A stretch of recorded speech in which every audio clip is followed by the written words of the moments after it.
Bismillahirrahmanirrahim. Assalamualaikum warahmatullahi wabarakatuh. Bismillah walhamdulillah. Bismillahi asbahna wa bismillahi amsayna wa bismillahi nahya wa bismillahi namut. Asyhadu an la ilaha illallah wa asyhadu anna Muhammadar Rasulullah. Allahumma salli ala Muhammad wa ala alihi wa ashabihi wa man tabi'ahu bi ihsanin ila yaumil qiyamah. Amma ba'd. Bapak-bapak, ibu-ibu, jamaah salat subuh yang senantiasa dirahmati oleh Allah Subhanahu wa ta'ala.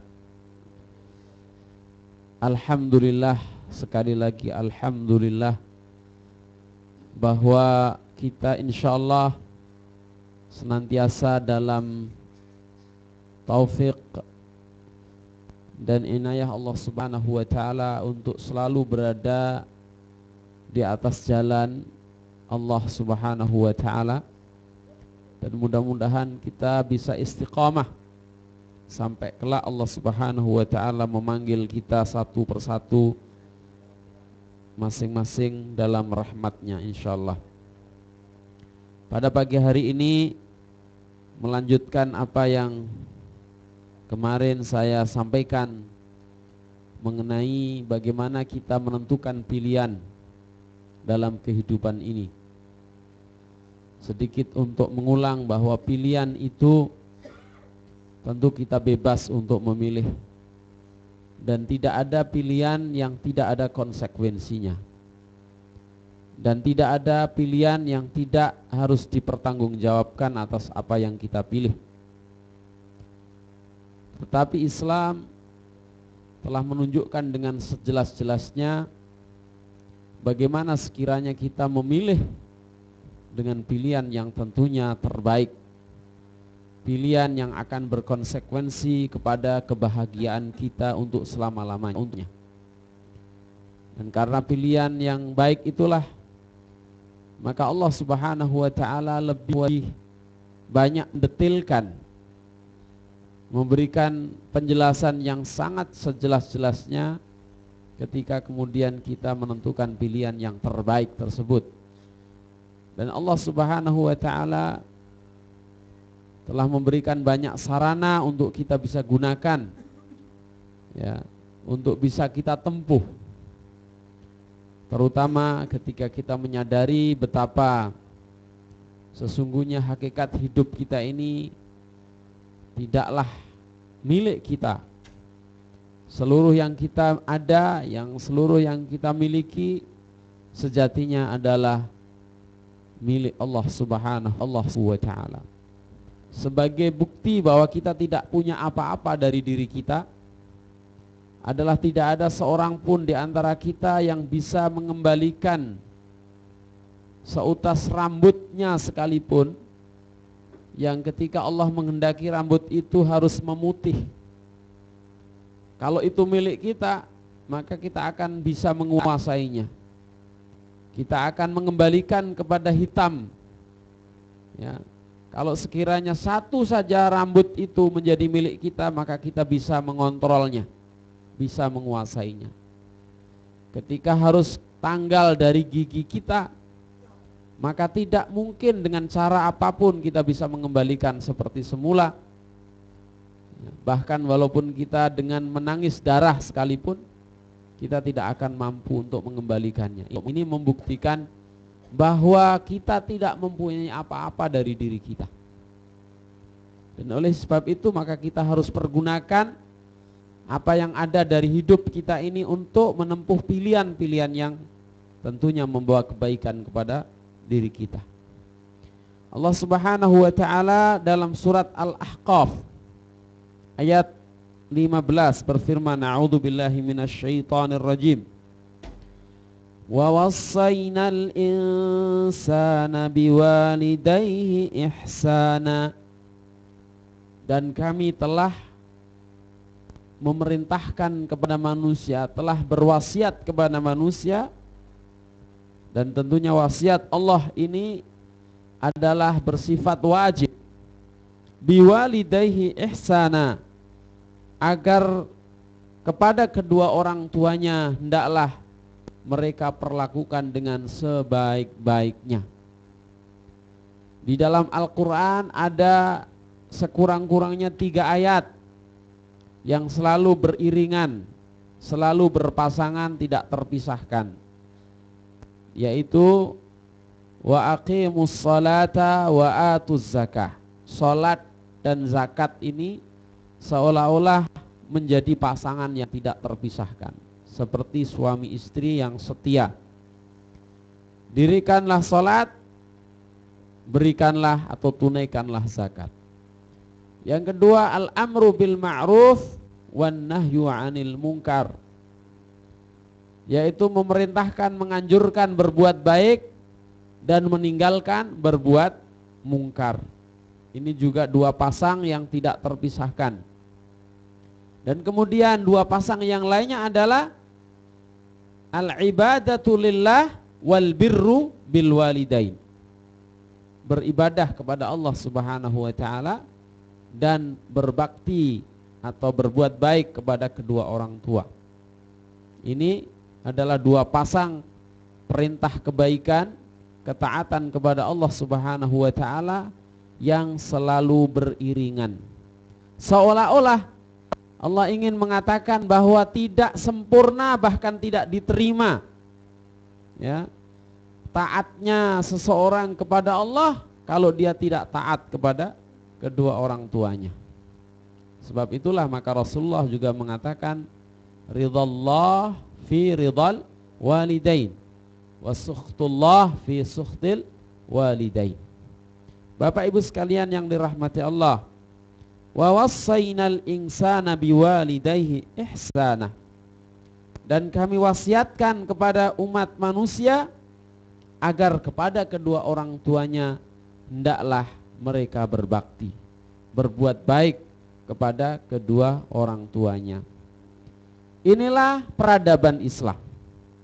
Karena peradaban Islam itu dibangun di atas rencana Allah yang maha besar untuk menjadikan manusia itu hidup sebagai khalifah.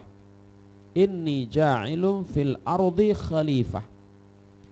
Khalifah dalam pengertian ini adalah makhluk yang diamanati oleh Allah Subhanahu wa taala untuk menjaga dan memelihara bumi ini dengan cara yang sebaik-baiknya, dan makhluk itu hendaklah memiliki pasangan yang benar dan mampu menurunkan keturunan yang benar. Tanasul, ya, keturunan yang benar.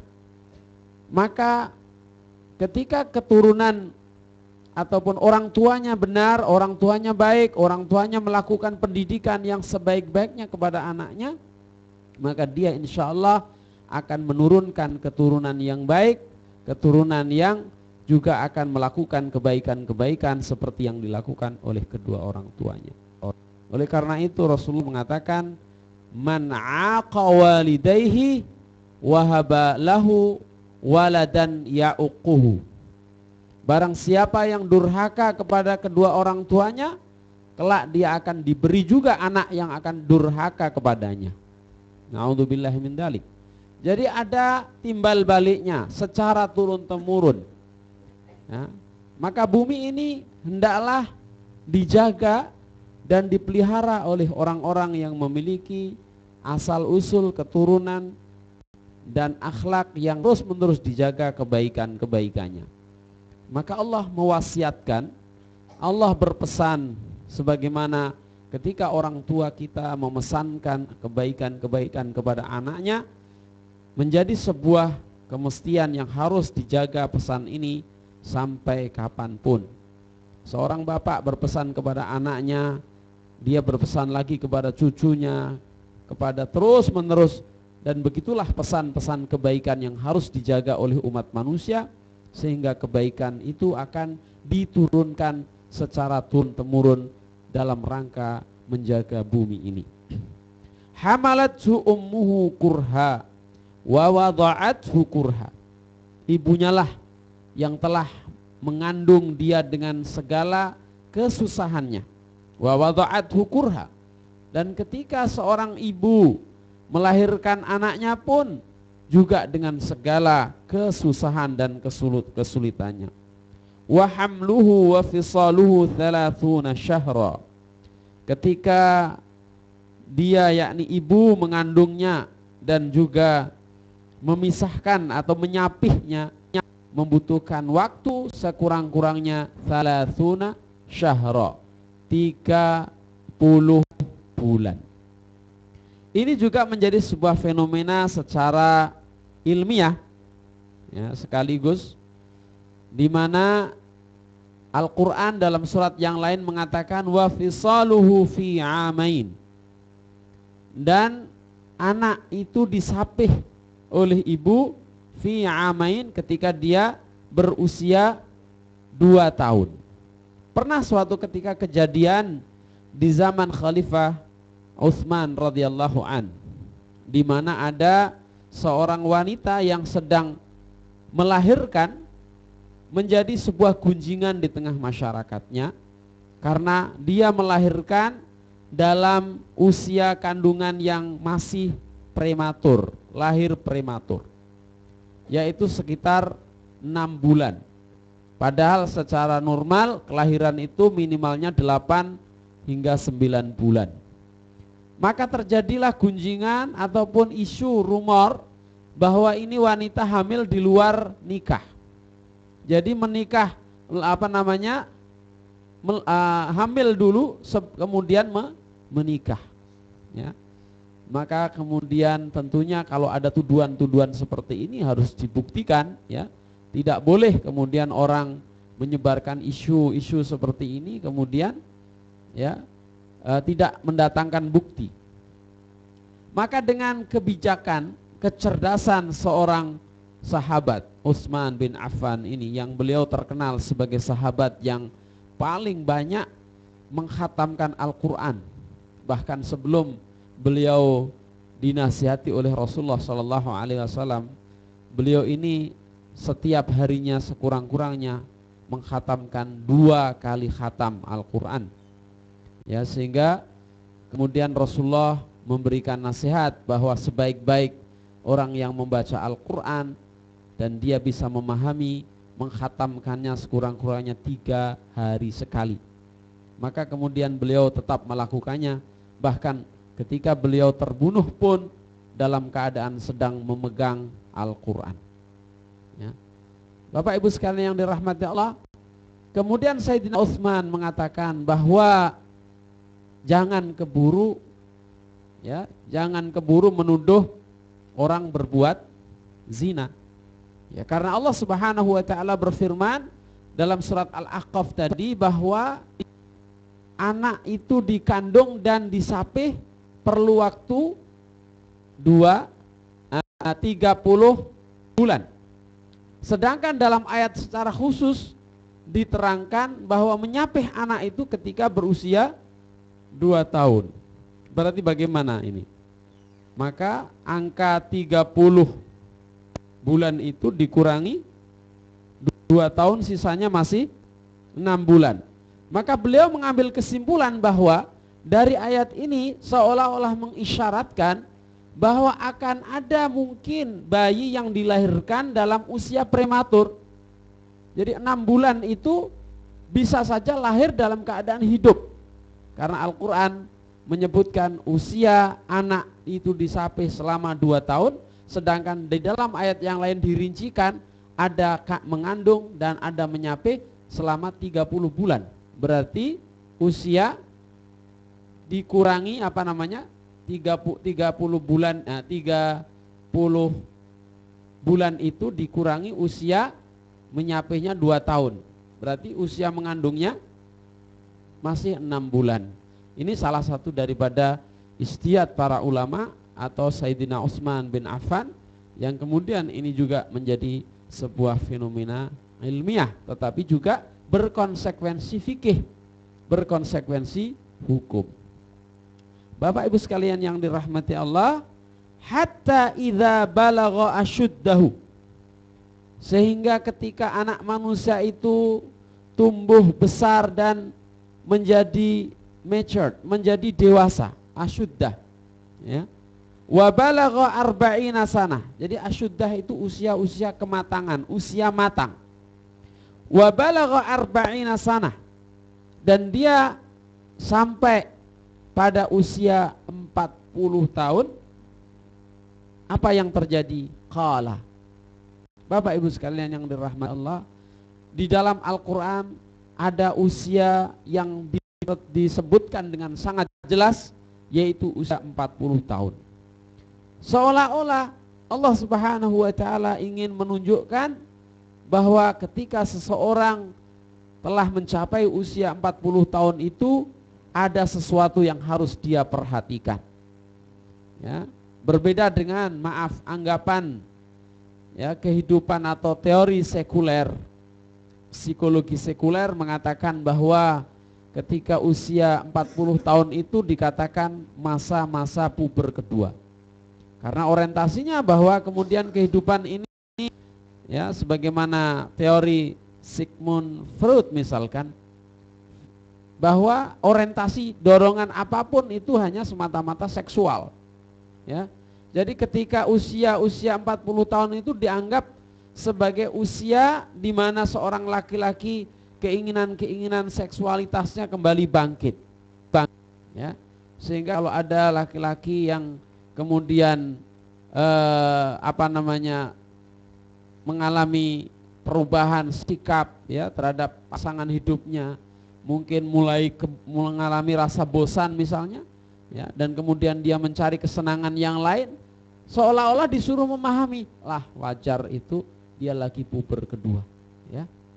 Tetapi kita tentunya dalam pandangan Islam, ya, Allah Subhanahu wa ta'ala mengingatkan kepada kita, ketika kita mencapai usia 40 tahun, ini sekaligus sebuah ujian bagi kita.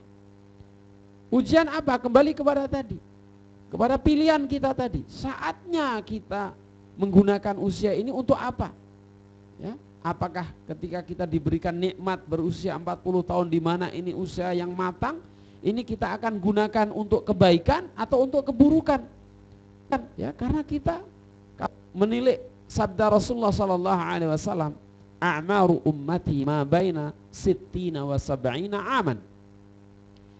Usia harapan hidup umatku itu, atau kalau saya bisa mengatakan usia potensial bagi hambaku, bagi umatku untuk beribadah kepada Allah, itu adalah usia antara 60 hingga 40 tahun batasnya. Kalau sudah itu di atas usia 70 tahun, 60 hingga 70 tahun, sudah mulai sakit-sakitan, ya, susah untuk mengoptimalkan potensi, ya.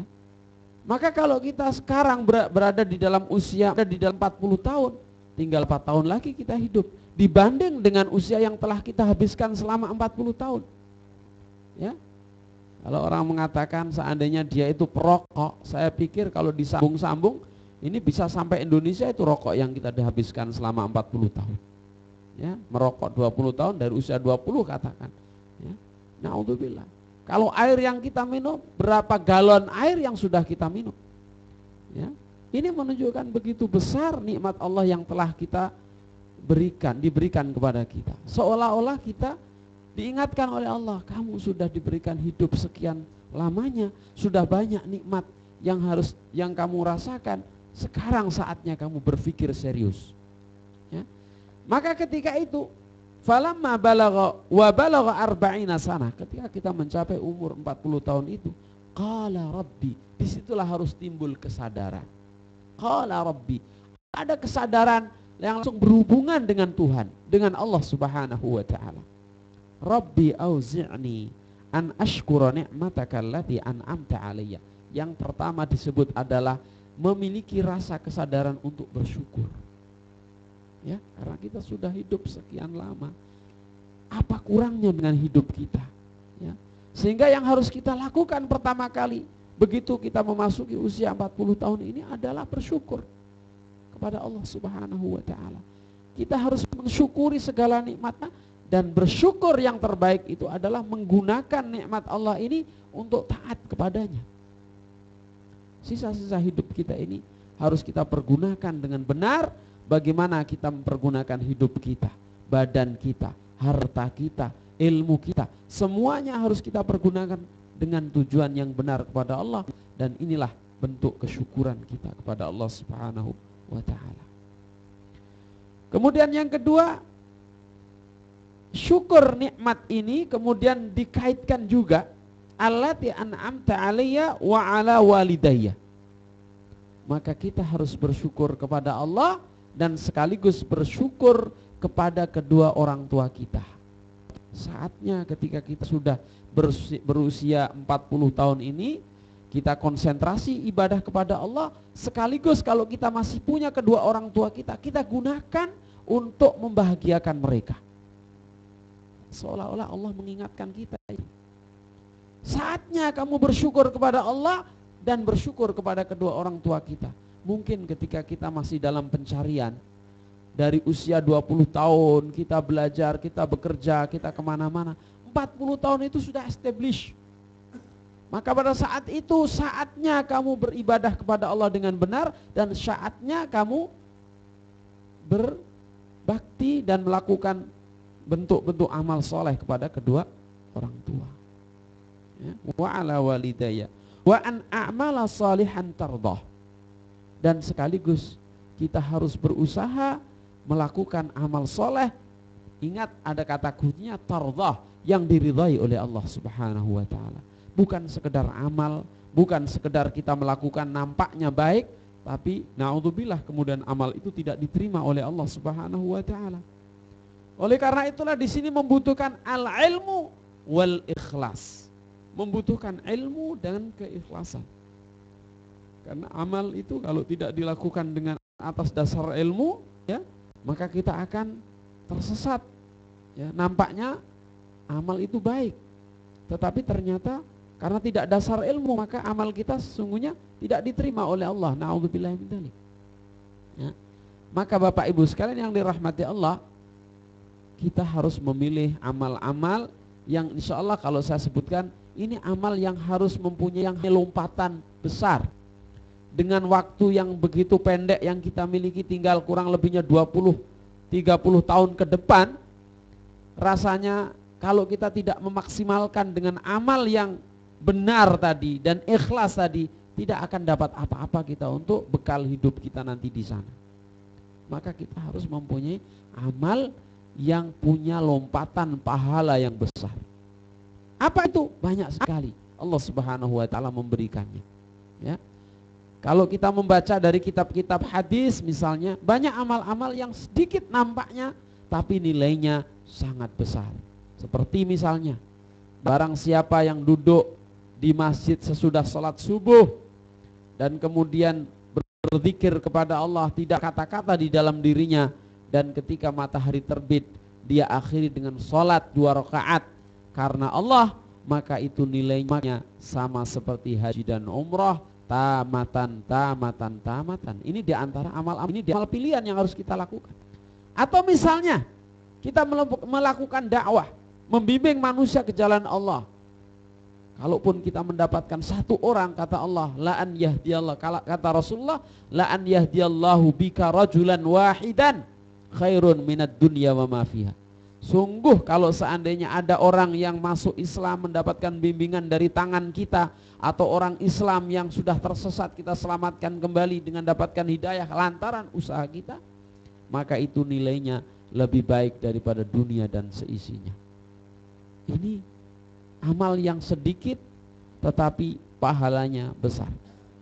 Ibnu Abbas pernah ditanya oleh seorang sahabat, saya sudah menghabiskan hidup saya dengan penuh kemaksiatan, ya, tidak ada maksiat yang tidak saya lakukan, sementara saya takut saya tidak cukup umur untuk membebaskan dosa-dosa saya. Kiranya amal apakah yang bisa untuk menghapuskan dosa-dosa saya? Kata beliau, saya tidak melihat ada amal yang paling besar untuk bisa menghapuskan dosa-dosa, melainkan 2 perkara. taat kepada Allah dengan sholat berjamaah di masjid dan berbakti kepada kedua orang tua. Jadi kita harus tahu amal-amal yang mempunyai pahala besar, tapi kita lakukan dengan benar dan ikhlas karena Allah Subhanahu wa ta'ala.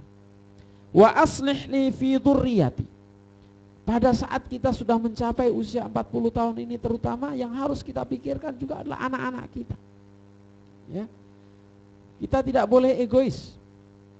Bahwa kita juga harus meninggalkan keturunan dalam keadaan insya Allah meneduhkan hati kita. Jangan sampai nanti ketika kita dipanggil oleh Allah di alam kubur, kita tersiksa bukan oleh malaikat, tapi oleh perilaku anak kita di muka bumi. Ya. Wa aslih li fi dzurriyyati. Maka kita yang harus pikirkan adalah bagaimana pendidikan anak-anak kita ini. Bagaimana anak-anak yang akan kita tinggalkan. Di dunia ini, di akhirat nanti ada satu kesempatan, masih ada satu kesempatan untuk bisa menyelamatkan kita, tapi batasnya hanya di barzakh saja, di alam kubur. Kalau kita sudah dibangkitkan di yaumal mahsyar nanti, di hari kebangkitan, sudah tidak ada lagi tambahan-tambahan untuk pembebasan bagi kita. Masing-masing sudah likulli imri'in minhum yauma idzin sya'nu yughni. Sudah sibuk dengan urusan sendiri-sendiri. Kita sudah tidak bisa lagi mengharap dari anak kita, dari istri kita, dari orang lain di luar kita. Tapi masih ada peluang untuk bisa berharap membebaskan diri kita dari azab kubur atau azab akhirat. Dari siapa? Di antaranya dari anak-anak kita yang kita tinggalkan ketika masih kita di alam kubur. Bagaimana caranya? Di antaranya ketika kita memiliki anak soleh, ya, kita memiliki anak-anak yang mampu mengirimkan doa-doa dan kebaikannya untuk orang tuanya. Oleh sebab itu Rasulullah mengatakan, man qara'al Qur'ana wa 'amila bima fihi albasallahu lahu albasallahu liwalidayhi tajan, ya, dhau'uhu ahsanu min dhau'i syamsi fi darid dunya. Kata Rasulullah, barang siapa yang mempunyai anak yang dia dia saleh, selalu membaca Al-Quran dan mengamalkan Al-Qurannya, maka nanti dia akan diselamatkan oleh Allah, diberikan kehormatan, diberikan mahkota dari cahaya yang indah, cahayanya itu tidak dapat ditandingi dengan cahaya apapun di dunia ini. Bapak Ibu sekalian yang dirahmati Allah, meninggalkan anak-anak seperti itu tentunya merupakan hasil dari usaha kita ketika kita masih ada di dunia ini. Oleh karena itu, yang harus kita pikirkan adalah wa aslih li fi dzurriyyati.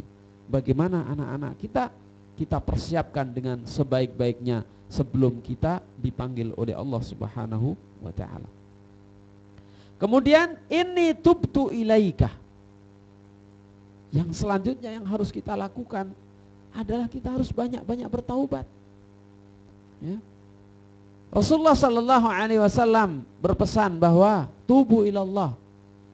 Ayyuhal mu'minun, ayyuhan nas, tubu ilallah, wahai manusia, bertaubatlah kepada Allah. Cepat kembali kepada Allah. Fa inni atubu ilallah wa astaghfiru fi kulli yaumin mi'ata marrah. Karena saya, ya, di mana Rasulullah itu maksum, terjaga dari kesalahannya. Beliau dalam seharinya tidak kurang 100 kali bertaubat dan beristighfar kepada Allah.